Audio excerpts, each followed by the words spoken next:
என்கிட்ட 2-3 கார் இருக்கு. நாங்க போய் சட்டமன்ற உறுப்பினர் கார் கேட்க போறது இல்ல. நம்ம மன்னார்குடி எம்எல்ஏ சொன்னாரு, என்கிட்ட 4 கார் இருக்கு. ஆனா என்னுடைய தனிப்பட்ட கார்ல போகும்போது அரசு அதிகாரிகள் முன்பு அரசு கார்ல போனா நான் ஒரு மரியாதை இருக்கு. இப்ப மாண்புமிகு எதிர்க்கட்சி தலைவர்கிட்ட 2-3 வீடு இருக்கு. ஆனா அரசு பங்களால இருக்கிறாருல்ல, அவர் லெட்டர் என்கிட்ட தான் கொடுத்தாரு. பொதுப்பணித்துறை அமைச்சரா என்கிட்ட தான் கொடுத்தாரு. எனக்கு அரசு துறையுடைய பங்களா வேணும்னு கொடுத்தாரு. உடனே நம்ம கேட்க முடியுமா?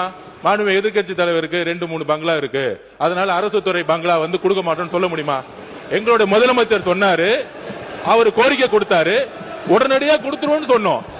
இது உடனே இல்ல இங்க இருக்கவங்க எல்லாருக்கும், அதாவது இங்க இருக்க எல்லாருக்கும் பங்களா கொடுக்கலாமான்னு கிடையாது. இது ஒரு புரோட்டோகால், அவ்வளவுதான்.